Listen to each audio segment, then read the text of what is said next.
Bismillahirrahmanirrahim. Assalamualaikum warahmatullahi wabarakatuh. Alhamdulillahirabbil alamin.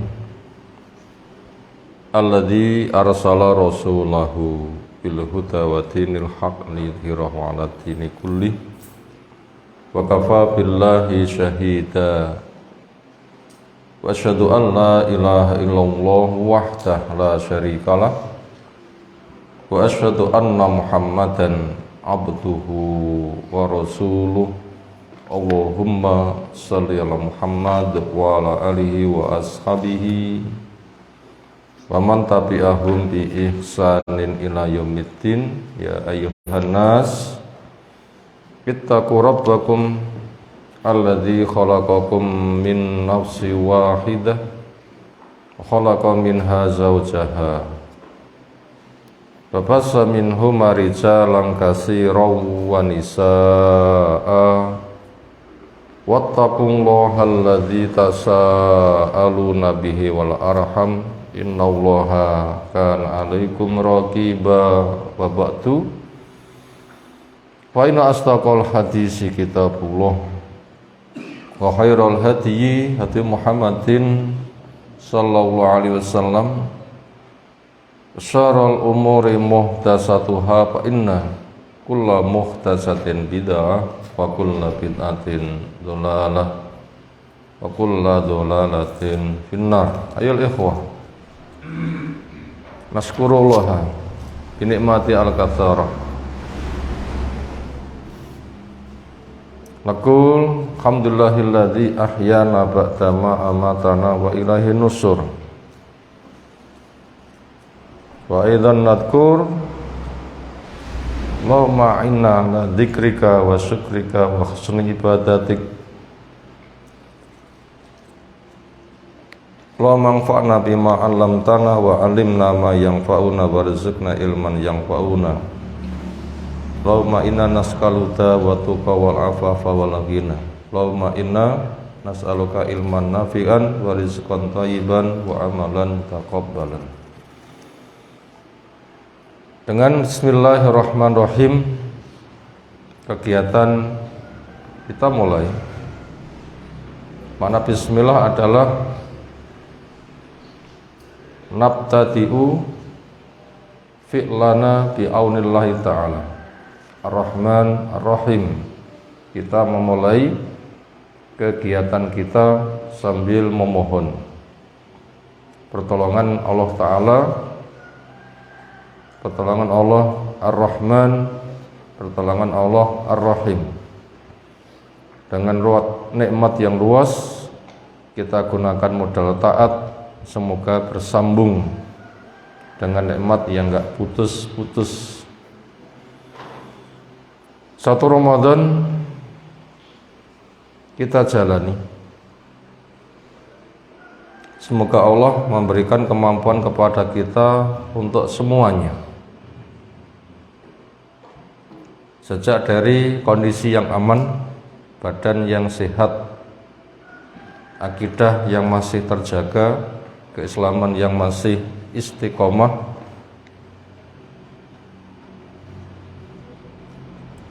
demikian juga dengan fadilah besar yang ada di Ramadan. Sejak puasanya jadi ampunan dosa, sejak qiyamul lailnya juga jadi ampunan dosa, sejak dari qiyam Lailatul Qadar juga jadi ampunan dosa. Maka target terampunkan dosa harus menjadi target yang terbesar. Orang semangat makan itu lapar. Orang semangat makan itu apa? Lapar. Semangat berobat itu karena sakit. Semangat minta uang itu duitnya entek. Pak, duitnya telas, kapan ngindangi? Semangat enggak?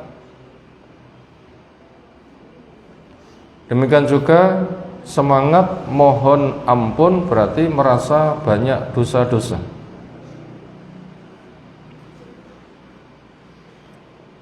Puasa membuahkan ampunan, qiyam lail membuahkan ampunan, qiyam Lailatul Qadar membuahkan ampunan. Di dalam sehari semalam Nabi SAW tidak kurang dari 100 kali memohon ampunan. Di sepertiga malam yang akhir Allah spesial menyebutkan wabil ashari hum yastaghfirun. Di waktu sahur mereka banyak memohon ampunan. Bahkan puasa juga mengatakan dari pemahaman yang mendalam, siapa-siapa ketika catatan amal dibagikan, ia dapati di sana banyak permohonan ampunan, maka alangkah bahagianya. Maka untuk itu yang paling kita kedepankan supaya puasa kita nanti sukses, banyaklah berpikir kita banyak dosa-dosa sehingga nanti semangat memohon ampunan. Walaupun kita semangat untuk mendapatkan fadilah, tapi karena surga itu dimasuki setelah melewati neraka, pikirkan dulu selamat ketika menyeberang. Sehingga kalau ada menyebutkan taf'ul madarat atau dar'ul madarat muqaddamun min jalbil manfaat, menolak bahaya lebih dikedepankan daripada mengambil faidah. Kita dapat durian, baunya sebegitu rupa, menarik selera. Apakah begitu kita pegang sang durian langsung kita makan? Tentunya tidak. Tapi kita buka, tahu isinya, kita ambil, dengan bismillah kita makan. Itulah duri-duri disingkirkan dulu dengan dibuka, kemudian ketahui isinya, baru dinikmati. Maka Ramadan kita supaya semakin bermakna, maka supaya kita banyak bermuhasabah untuk banyak memohon ampunan. Ayolah ikhwah, azana subhanahu wa ta'ala, semoga 20 hari ke depan kita hiaskan dengan kajian. Selain kita banyak membaca Al-Quran, akan kita iringkan dengan hadis-hadis yang menjadi tafsiran. Insyaallah hari ini kita memulai pertemuan pertama dari Sahih Bukhari, jilid yang kedua, juz yang keempat, untuk jatah yang saya sampaikan kajian dari bab Al-Jizyah atau Kitabul Jizyah. Halamannya silahkan dibuka, mungkin nomor urut pada urutan yang kedua.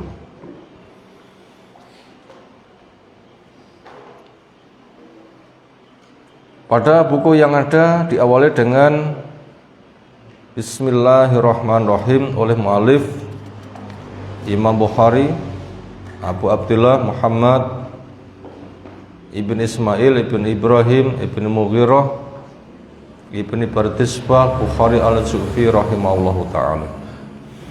Insyaallah manfaat yang kita petik, kesempatan kita sejak detik ini amat sangat besar.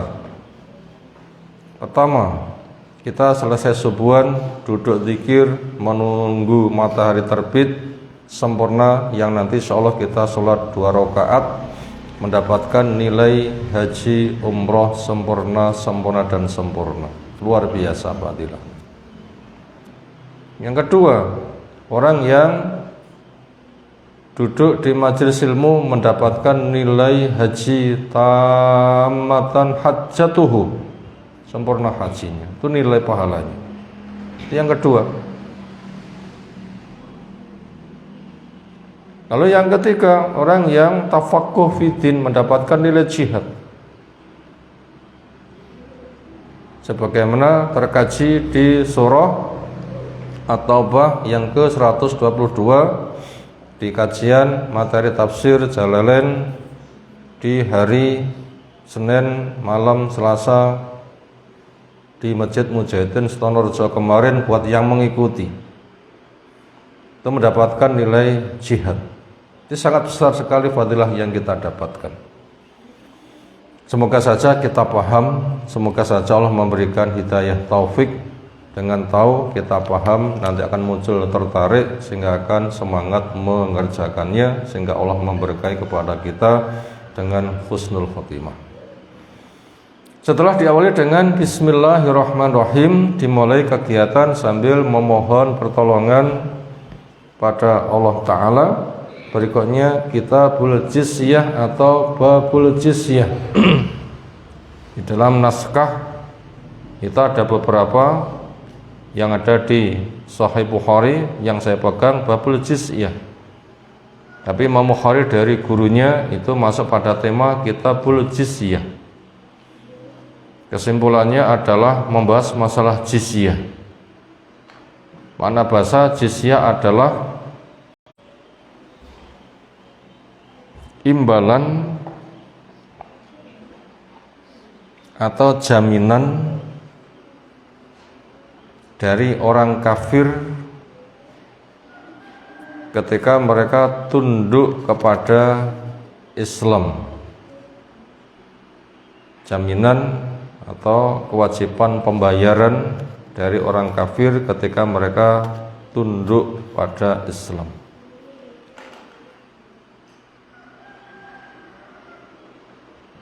Orang kafir didatangi dengan ditawarkan 3. 1, masuklah Islam. Setelah dijelaskan Islam itu seperti apa.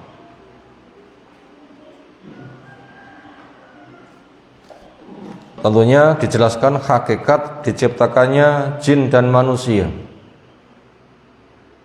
Hakikat mula pertama manusia dicipta itu fitrah.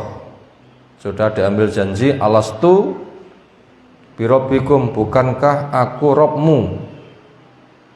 Roh-roh kita ketika disulbi sudah menjawab qalu bala syahidna, ya Allah saya mengakui engkau adalah Rabb kami, pencipta, pengatur, pengurus, pemilik alam raya, diakui. Lahir pun juga demikian, kullu mauludin yuladu ala fitrah, semua bayi lahir itu fitrah, belum balik mati surga.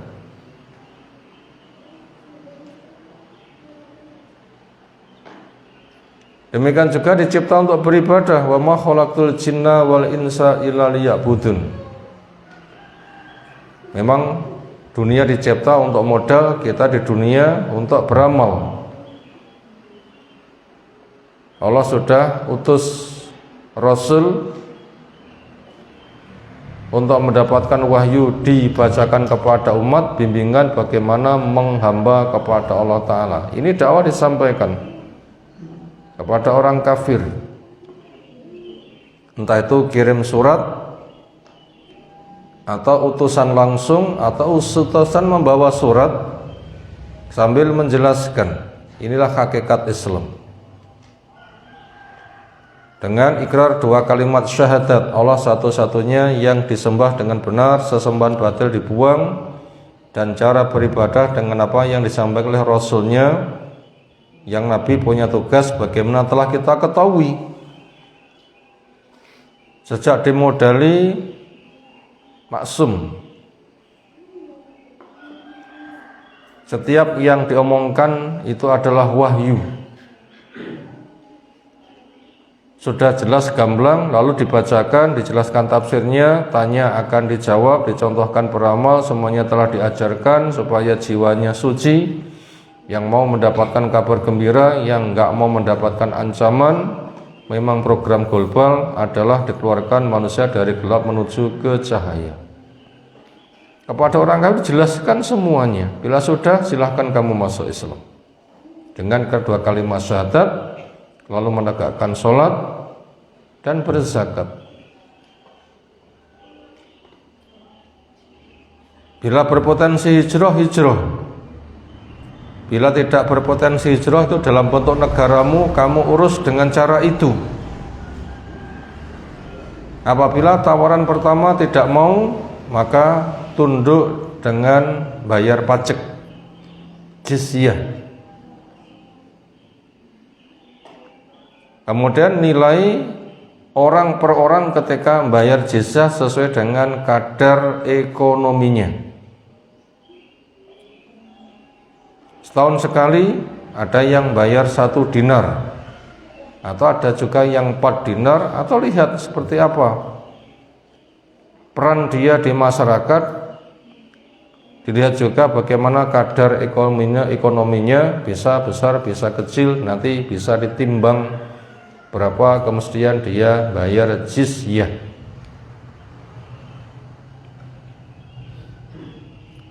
Mereka harus tunduk dan menyerahkan sendiri. Kaum muslimin bisa menempatkan kekuasaannya untuk menjaga keamanan mereka dan untuk menjaga wibawa.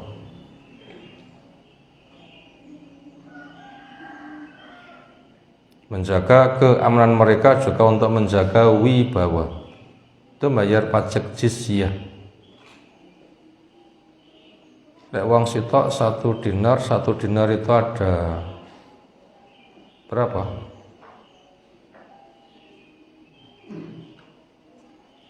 4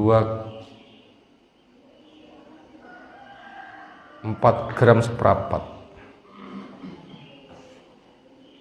1 gram 500.000 misalnya, kali 4 ya sekitar 2,5 juta setahun. Untuk orang yang produktif kerja, bila satu negeri itu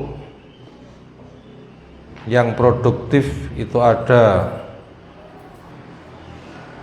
50 juta penduduk yang produktif, 50 juta kali 2,5 juta berapa?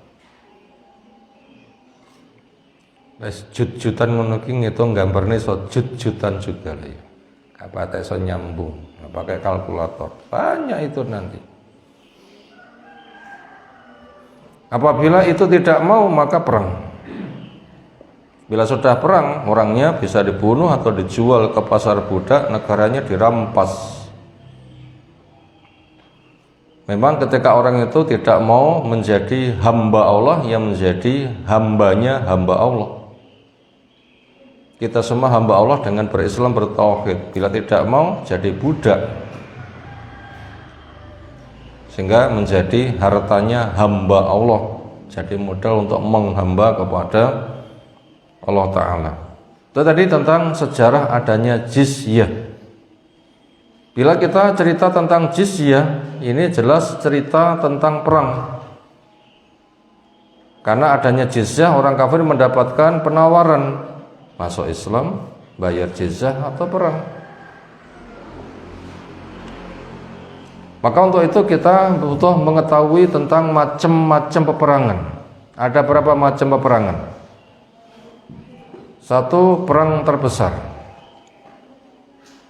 Jihadul Akbar. Yang kedua, perang untuk membela diri.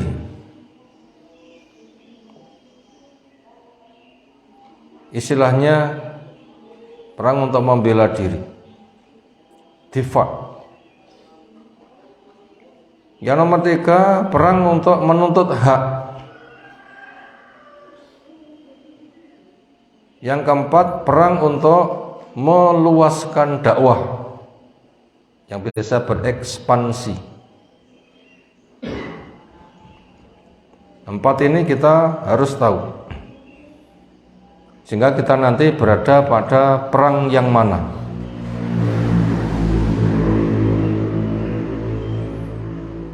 Siapa tahu, mau tidak mau manusia berada salah satu dari 4 hal ini. Apa jihad terbesar, apa jihad untuk membela diri, atau jihad untuk menuntut hak, atau jihad untuk meluaskan Islam. Kita jihad yang mana? Masih jihad pertama. Masih jihad pertama. Apa itu bentuknya? Satu, cari ilmu. Dua, mengamalkan ilmu. Yang ketiga, mendakwahkan ilmu. Yang keempat, banyak memberikan maaf Yang kelima, sabar. Ini jihad yang sedang kita jalani. Masuk pada jihad terbesar, jihadul akbar. Poin yang pertama, kesempatan ini semuanya berkesempatan. Semua kaum muslimin mendapatkan kesempatan jihad terbesar, mengerahkan potensi payah yang kelasnya terbesar. Bentuknya apa? Cari ilmu. Siapapun punya kesempatan, termasuk kita kali ini. Yang kedua, konsekuensinya diamalkan. Akidah yang benar, sholat yang benar, zikir yang benar, kerja yang benar, berkeluarga yang benar,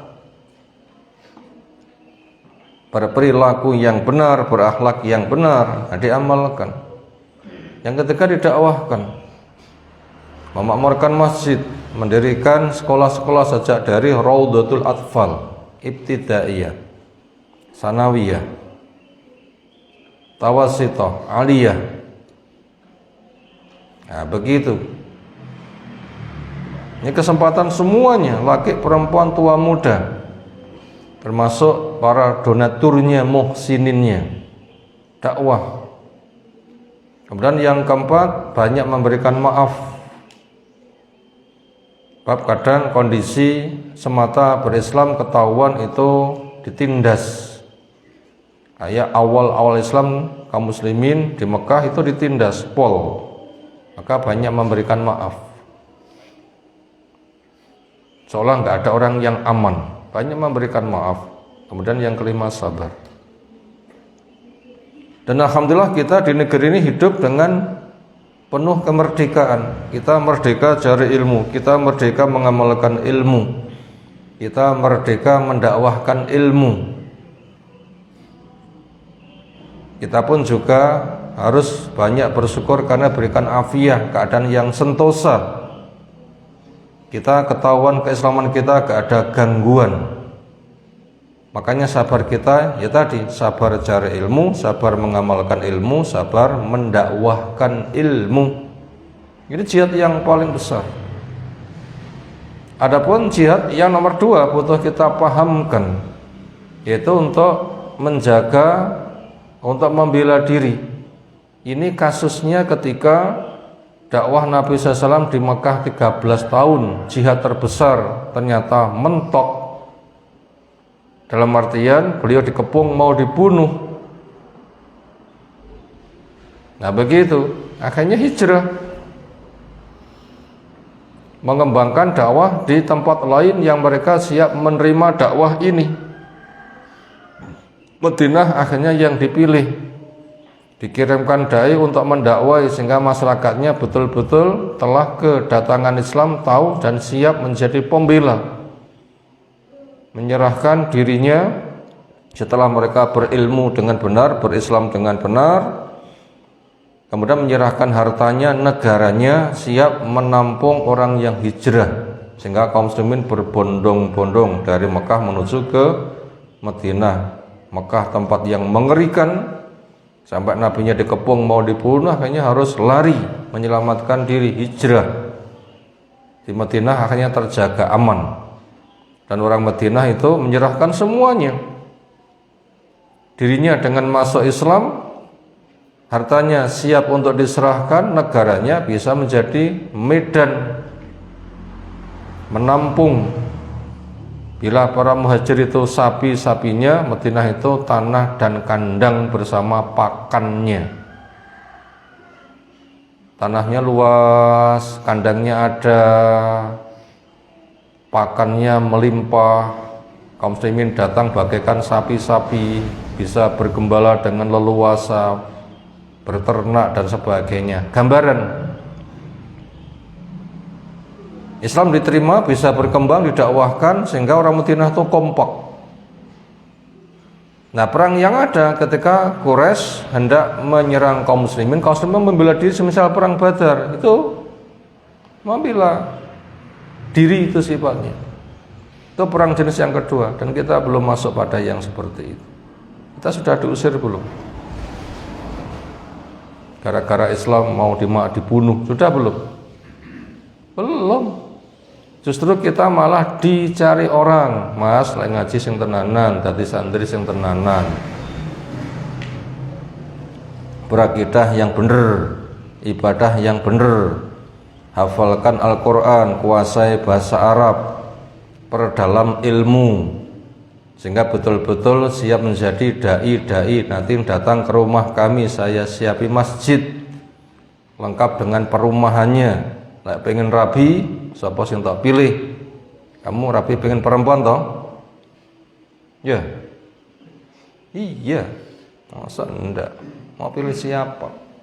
Orang lanang lah ya pilih perempuan. Nah, kita sedang diharapkan, masjid masih terlalu banyak yang belum dimakmurkan. Makanya kita itu aman. Sehingga sekarang kita ditantang. Akhirnya kita bisa bersyukur apa enggak? Nah, begitu. Kita masih jihad tahap awal, jihad yang paling besar. Belum jihad yang kedua karena diusir. Lalu pergi, dikejar, mau dibunuh. Itu jihad yang nomor 2 kita belum, masih jihad yang pertama. Yang ini kita berinya kesempatan luas. Inilah yang wajib kita sambut dengan seluas-luasnya, yaitu jihad terbesar. Allah perintahkan wajahid bihi jihadan kabiro, jihad yang paling besar. Dan ini paling membahagiakan. Bila sebuah bangsa masyarakatnya siap jihad yang terbesar, ini tanda-tanda masa depannya cerah. Karena masyarakat berbondong-bondong ke majelis ilmu, berbondong-bondong berakidah tauhid, berbondong-bondong ke masjid memakmurkan sholat. Ketika mereka keluar cari rezeki yang halal, enggak ada riba, enggak ada pekerjaan yang maksiat. Setiap keluarga yang islami, dan semua keluarga seperti itu sudah jadi baladatun thayyibatun wa rabbun ghafur. Yang ini jaminannya walau anna ahlal qura amanu wattaqau la fatahna alaihim barakatim minas samawati wal ardh. Ini yang sedang kita kerjakan, ini peluang yang paling besar. Peluang yang paling besar. Makanya kita enggak usah berharap pada jihad yang nomor 2. Apa? Perang. Karena dikatakan la tatamannau liqa'al adui, kamu jangan punya harapan ketemu dengan musuh. Kapan saya diusir, nanti dapat tempat hijrah kayak duel loh. Kenapa kita ke sana? Ini saja kita tuntaskan. Dan Nabi SAW itu terpaksa saja itu hijrah, karena memang betul-betul dizalimi. Nah begitu, terpaksa saja hijrah, betul-betul dizalimi. Selagi enggak dikepung mau dibunuh, beliau kan bertahan untuk dakwah di Mekah, untuk jihad yang paling besar. Nah, terpaksa saja dizalimi ya hijrah. Nah, ketika sudah hijrah Allah membela. Lalu jihad yang nomor 3, ketika sudah semisal di Madinah perang dan menang dan kokoh, maka orang-orang yang dulu pernah menzalimi kaum muslimin, suku A, suku B, suku C, nah sekarang mereka didatangi untuk dituntut. Kalian menzalimi kepada kami, sekarang saya tuntut. Sebelum kalian saya tuntut, saya beri pilihan. Setelah jelas Islam seperti apa, sejak dulu kalian telah tahu. Buktinya kalian memusuhi kami berhijrah, sekarang kami mampu untuk eksis. Maka kamu saya tawari, masuklah Islam. Bila tidak, tunduk untuk bayar pajak dan hijrah. Kita ulang, tunduk. Hijrah itu yang pertama, masuk Islam hijrah. Kompak jadi satu. Bila tidak, nanti harus tunduk, bayar pajak. Apabila tidak, perang. Itu poin yang ketiga. Lalu poin yang keempat adalah pengembangan Islam menyeluruh ke seluruh dunia. Maka Nabi SAW itu sejak perjanjian Hudaybiyah itu mengembangkan dakwahnya pada masuk pada jihad yang keempat. Karena sudah tidak perang dengan Quraisy, permasalahannya sedang janji damai 5-10 tahun. Berikutnya mengembangkan dakwah negeri yang jauh sana. Itu mendapatkan surat dakwah, dikirimkan para kurir pengirim surat. Kamu ke sana, kamu ke sana, kamu ke sana, kamu ke sana, kamu ke sana. Tanggapan masing-masing negeri yang kekiriman tenaga dakwah itu macam-macam. Ada yang langsung nyobek surat Nabi SAW, maka mereka juga akan sobek. Ada yang simpatik, mungkin belum masuk Islam tetapi mereka siap untuk berdamai, membayar pajak misalnya dari Mesir, sehingga ada kiriman budak untuk Nabi SAW. Ada Maria Al-Qibtiyah. Ada juga yang masuk Islam. Itu urut-urutannya ke sana dari 4 macam peperangan. Sementara yang sedang kita jalani sekarang ada jihad yang paling besar, makanya untuk praktek keseharian kita belum berkecimpung kepada jizyah. Kenapa? Ya, jihad yang paling besar ya tadi permasalahannya. Apa tadi unsurnya? Jihad yang paling besar tadi, 1, ilmu, 2, amal, 3, dakwah, 4, banyak memberikan maaf, 5, sabar. Makanya kita terjun ke pendidikan, memakmurkan masjid, mendirikan sekolah, mengajar, mencetak generasi yang robbani. Masyarakat kompak menyambut dengan ikut ngaji dan pendanaannya. Nah begitu, upayakan serba halal hartanya. Ketika generasi muda sudah generasi ilmu, yang tua mati, muda mengganti. Ini jihad yang paling besar yang sedang kita geluti. Dan ini perkara yang paling mudah. Ini harus kita syukuri. Makanya kita ulang kembali, sebuah negeri bila masyarakatnya mau seperti ini masa depannya cerah. Tapi apabila generasi muda tidak tersentuh, dalam artian tidak boleh untuk dikembangkan dakwah, mereka diusir, akhirnya hijrah, maka negeri yang menghijrah itu akan hancur. Nabi Ibrahim dibakar, ketika sudah hijrah negerinya hancur. Nabi Musa dikejar mau dibunuh, ternyata kerajaan Fir'aun itu hancur. Orang-orang Quraisy Makkah, Abu Jahal memerangi, akhirnya penaklukkan kota Makkah, loh hancur kan. Tapi apabila ilmu berkembang, negara membiarkan, silahkan kalian bebas cari ilmu, kalian bebas beramal, kalian bebas berdakwah, kalian saya jamin aman mengembangkan semuanya. Negara apabila mau membiarkan masyarakatnya seperti itu, bahkan mendukung, nanti jadi negeri yang aman. Jadi negeri yang aman karena menerima dakwah. Karena otomatis yang tua mati, muda mengganti, yang muda itu disiapkan dengan generasi yang luar biasa, generasi robbani. Generasi robbani atau generasi milenial? Pilih ndi? Sing keren sing ndi? Sing keren Reneo, tangan diangkat, nanti saya likidik. Nah, namanya keren nanti lah ya. Pokoknya geli gak keren namanya keren. Nah gitu aja. Apa keren? Dijamah kulitnya keri, geli. Itu namanya apa? Keren. Dibuktikan apa? Sing ngantuk-ngantuk ngateko, tak idik cilik. Itu namanya generasi keren. Nah gitu aja. Kenapa ora sing ngantuk? Nah itu belakangnya itu, bangunkan itu. Ingin jadi generasi keren ya. Jamah ketiaknya nanti jadi generasi keren. Nah, keren yang sisi itu loh ya. Maka gunakan saja dengan istilah generasi robbani.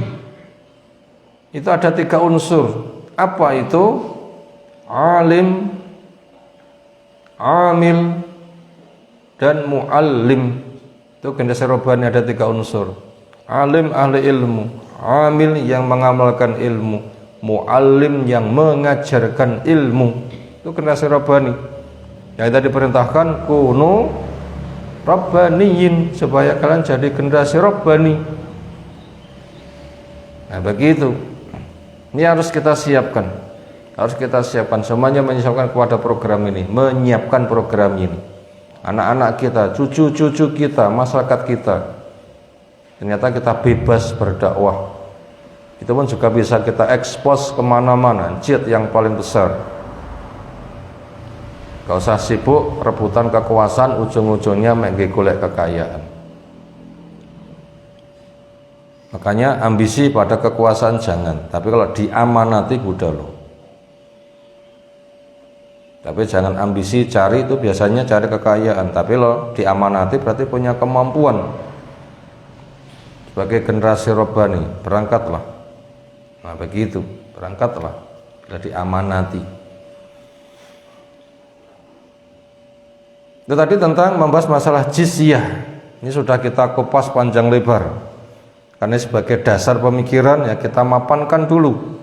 Maka materi pertama ini harus dikuasai dengan baik. Sehingga nanti pembahasan dalil-dalil berikutnya setelah terbangun dasar pemikirannya, nanti arah hadis itu yang dimaksud apa nanti akan paham, sehingga tidak menyalahgunakan makna hadis. Itu tadi tentang jizyah.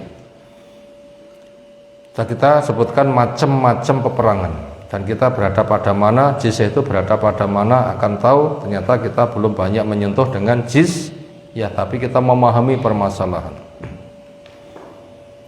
Wal muwada'ati dan muwada'ah. Bila kita melihat syarahnya, makna muwada'ah adalah mutarakatu ahlil harbi muddatan muayyanatan li maslahatin. Mutarakatu dari kata taroka. Nah, mau ditulis boleh. Dari kata taroka ketwasan fa'ala yufailu mufa'alatan, taroka yutariku mutarokatan, mutarokati ahli, mutarokatu ahlil harbi,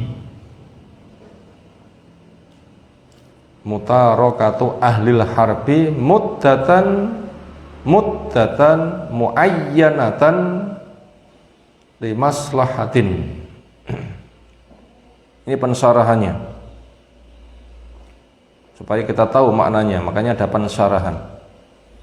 Mutarakatu ahlil harbi muddatan muayyanatan limaslahatin, meninggalkan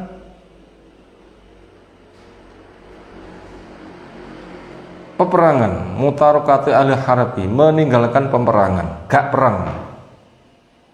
Muddatan muayyanatan, rentang waktu tertentu.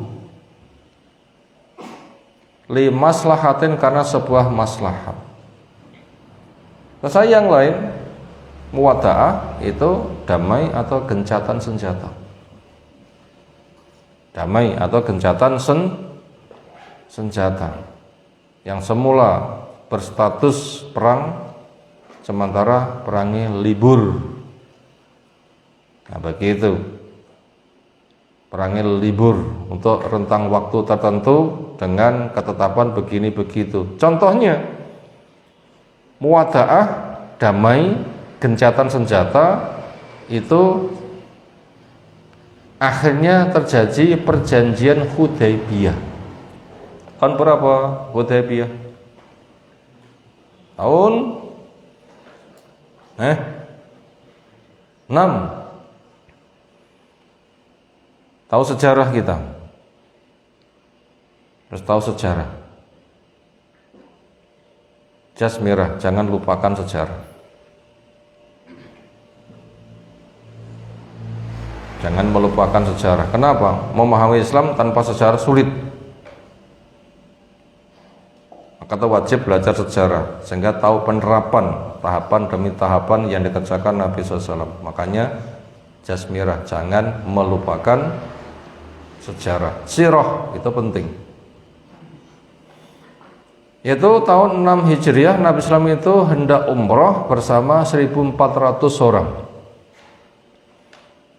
Sampai di daerah Hudaybiyah terpantau. Akhirnya nggak bisa masuk Mekah, silih berganti utusan Quraisy, delegasi Quraisy. Terjadi rembukan berulang-ulang.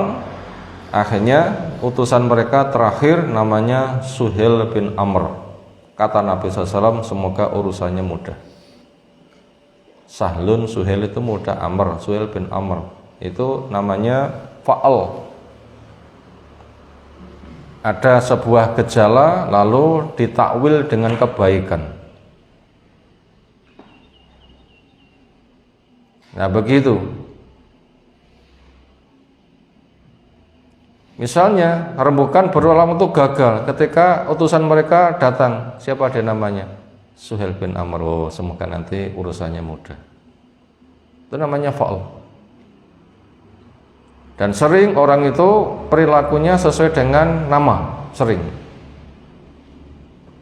Perilakunya sesuai dengan nama, itu sering. Nah, begitu. Ternyata apa? Ternyata terjadi kesepakatan, yaitu tidak perang selama 10 tahun. Kemudian umrah ditunda tahun depan selama 3 hari. Yang lain-lain itu keuntungan kaum muslimin, yaitu orang kafir mereka menariknya, kaum muslimin yang tertahan nggak ditarik, nggak apa-apa, bab nanti akan ada solusi. Maka dengan begini tantangan dakwah, penghalang dakwah itu bisa dibilang hilang, karena Quraisy sudah dicincang damai 10 tahun, nggak ada peperangan. Sehingga mengembangkan dakwah itu mudah. Makanya itu digunakan untuk mengembangkan dakwah ke sana kemari, ke seluruh negeri. Mengembangkan sayap dakwah lebih luas. Karena yang paling mengganggu sekarang telah masuk di kerangkeng. Siapa? Quraisy. Gencatan senjata selama berapa? 10 tahun, kerangkeng sekarang. Sehingga dakwah itu semakin luas. Nah begitu, leluasa dakwahnya. Ternyata Quraisy berjalan 2 tahun itu sudah mengkhianati perjanjian. Akhirnya terjadi penaklukan kota Makkah tahun 8 Hijriah. Dengan begitu, akhirnya Jazirah Arab sudah berbondong-bondong masuk Islam. Wa ra'aitan nasa yadkhuluna fi dinillahi afwaja. Kamu lihat manusia berbondong-bondong masuk di dalam agama Allah. Luar biasa kan? Sehingga setan sudah nggak disembah lagi. Kenapa? Karena mereka sudah takluk. Ka'bah yang dikelilingi 360-an patung hilang, tempat-tempat simbol syirik hilang, kuburan yang disembah hilang. Yang ada adalah agama tauhid. Setan sudah putus asa. Nah begitu, setan sudah putus asa. Itu faidah dari muwada'ah, yaitu damai, tidak perang dengan musuh. Sehingga musuh itu dicincang masuk kerangkeng, sehingga dakwah semakin luas. Makanya itu butuh yang namanya gencatan senjata. Iya apa enggak? Lihat kondisi. Nanti orang tahu kondisi, nanti pantasnya gimana, nanti ada musyawarah dari para pemimpin kaum muslimin, strategi perjuangan nanti akan tahu. Nah begitu. Ma'a ahlil dhimah, jizyah itu bersama orang dhimmi, orang kafir dhimmi. Jadi orang kafir dhimmi itu orang kafir yang memilih pilihan kedua. Pilihan pertama masuk Islam belum mau, pilihan yang kedua tunduk dengan bayar pajak. Namanya orang kafir itu namanya kafir apa? Kafir dhimmi. Mereka mempertahankan akidah kafir, tapi enggak memilih Islam, tidak memilih perang, tapi memilih tunduk, maka akan diterima dengan bayar pajak. Nah begitu, bayar jizyah. Wal harbi, kalau muwada'ah, damai itu bersama orang yang terlibat dengan peperangan kemudian perangnya libur. Wa qaulillahi ta'ala, berkatan itu di sini dinukilkan firman Allah Ta'ala surah At-Taubah yang ke-29 kepada qari Fadl.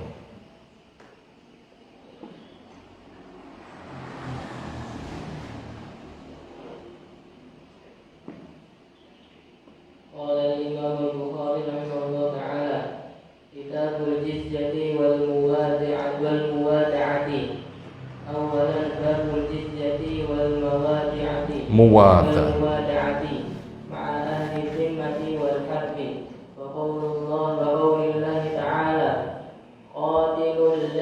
tahu dulu.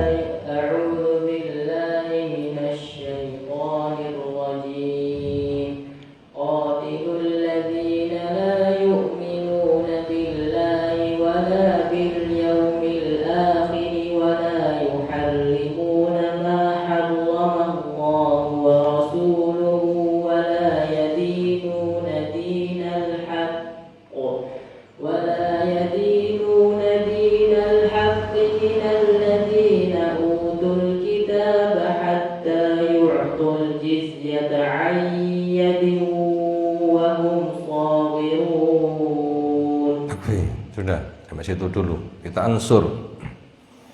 Ini dasar pemikiran dikuasai dulu. Pokok pembahasannya. Dasar jizyah nukilan dari surah At-Taubah yang ke-29. Allah perintahkan qatilu, perangilah. Maka di sini jihad sudah masuk tahap yang ketiga. Karena kasus ini sudah selesai dari perang Badar. Perang Badar itu jihad tahap 2, membela diri. Yang ini sudah masuk minimal tahap ketiga, untuk menuntut kepada orang kafir yang mendolimi, atau masuk tahap yang keempat untuk mengembangkan dakwah.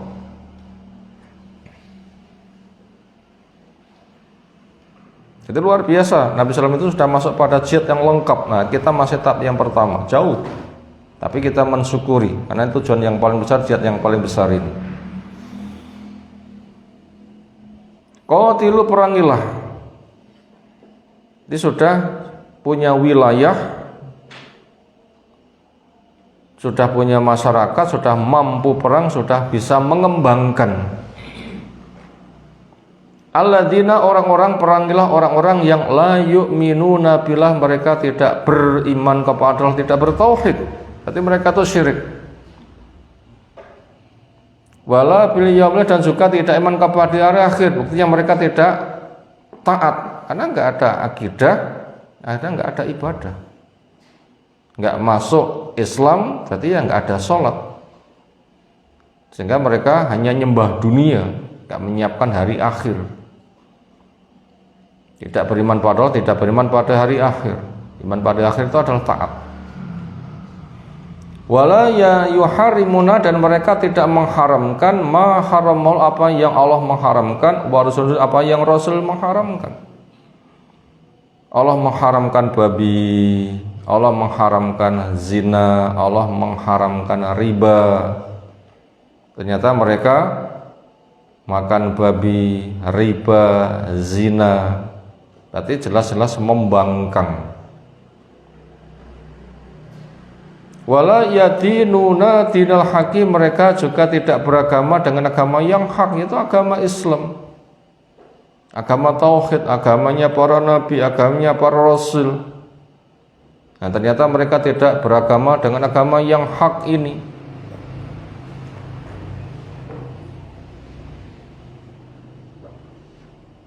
Siapa mereka yang dimaksud? Yang diperangi ini, minal ladzina utul kitab, dari orang yang diberi kitab, Yahudi, Nasoro. Nah, kena sasaran. Akhirnya Yahudi mereka membangkang, akhirnya dibredel satu persatu sejak Bani Qainuqa usir, 2 Bani Nadir usir, yang ketiga Bani Quraidah, lakinya bunuh, perempuan anak-anak jual, negaranya dirampas. Yang keempat Khaybar, taklukkan,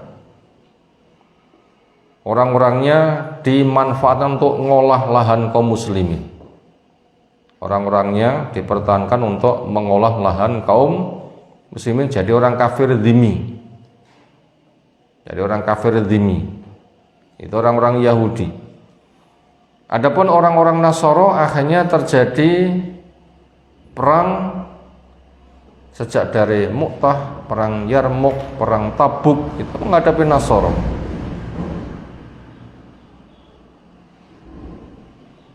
Itu begitu. Terus berkembang. Dan juga untuk menghadapi orang Majusi di daerah Bahrain. Dari kerajaan Arab Saudi, itu bagian timur Bahrain itu. Itu orang-orang Majusi. Itu tahun 9 Hijriah mereka bisa ditaklukkan, bayar pajak. Nah begitu.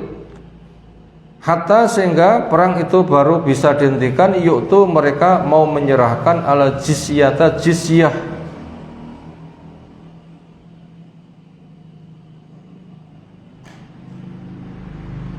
An yadin yang mereka serahkan langsung, nggak boleh diwakilkan. An yadin kontan, mereka menyerahkan langsung. Wahum dan mereka sohirun, yaitu adillah, hina. Berarti dilucuti senjatanya sehingga nggak bisa berperang. Yang ada diawasi dengan dikawal ketat bersenjata sehingga mereka itu hina. Dan tunduk kepada peraturan Islam, tidak boleh untuk menampakkan simbol-simbol agama mereka dan dakwah mereka. Yang ada itu adalah tunduk sebagai masyarakat sipil yang tunduk, nggak boleh promosi atribut syiar mereka, nggak boleh. Nah itu begitu. Itu tadi tentang dasar adanya jizyah, nukilan dari surah apa tadi? Atau ayat berapa? 29. Setelah kita mengetahui macam-macam jihad, kita seolah paham pokok pembahasannya. Wa ma jaa, dan bab apa yang datang fi akhdhil jizyah, mengambil jizyah minal yahud, sudah kita bahas. Yahudi yang diambil jizyahnya siapa? Yahudi Khaybar. Setelah ditaklukkan pada peperangan, negaranya dirampas. Mereka sebagai orang yang numpang dimanfaatkan untuk mengolah tanah kaum muslimin dan juga membayar pajak. Wa Nasara, dan juga Nasara, terjadi perang semisal Tabuk yang berkembang pada berikut-berikutnya. Wal Majusi, dan jizyah dari Majusi termasuk dari Majusi Bahrain. Wal Ajam, dan juga orang asing, yaitu negeri yang lain lagi yang akan terus dikembangkan. Yahudi, Nasara, Majus, contoh-contoh yang berikutnya nanti masuk pada Ajam, negeri mana? Negeri asing, yang lain-lain masih banyak. Wa qala Banu Iyanah an ibni Abi Najih qultu li Mujahid ma sya'nu ahli Syam alaihim arba'atu dananir. Ma apa sya'nu ahli Syam, perihal penduduk Syam. Alaihim, wajib kepada mereka arba'atu danari, ketika membayar jizyah itu 4 dinar per tahun. Qauluhu ahlus Syam min ahli kitab alaihim bil jizyah bi arba'ati dananir. Jadi orang ahli kitab dari penduduk Syam itu orang per orang yang mampu bekerja itu per tahun ada 4 dinar. 4 kali 4 16, ya sekitar 17 gram. Sekitar 17 gram. Nah begitu emas, kalau 1 juta ya setahun mereka bayar 17 juta. Tinggal mengalihkan saja, 17 juta ping 50 juta, berapa kira-kira? Ini kekayaan kaum muslimin. Kekayaan kaum muslimin.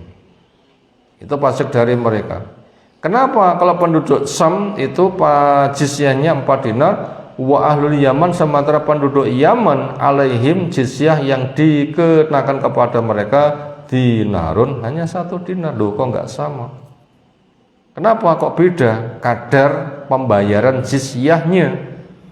Kalau dijawab ju'ila dzalika, dijadikan seperti itu min kibalil yasar, sesuai dengan kadar kemampuan. Sing sugih-sugih ya 4 dinar, sing melarat-melarat ya 1 dinar, yang tidak produktif ya nggak dikenakan. Nanti luwih sugih ya luwih gede lagi. Nanti ada tim yang menjadi penetap pantasnya piro. Oh pantasnya setengah dinar, pantasnya 1 dinar, pantasnya 4, pantasnya 10, pantasnya berapa. Lihat kondisi. Lihat kondisi. Mereka harus menyerahkan langsung dan tunduk, karena pada hakikatnya mereka adalah orang yang butuh untuk dimusnahkan. Pertemuan pertama kita kali ini masih menjelaskan tentang masalah bab, hadisnya belum sempat kita kaji. Seolah pada pertemuan berikutnya kita akan melanjutkan apa isi dari hadis-hadis yang ada. Kita cukupkan dulu. Subhanakallahumma bihamdika asyhadu an la ilaha illa anta astaghfiruka wa atubu ilaik. Assalamualaikum warahmatullahi wabarakatuh.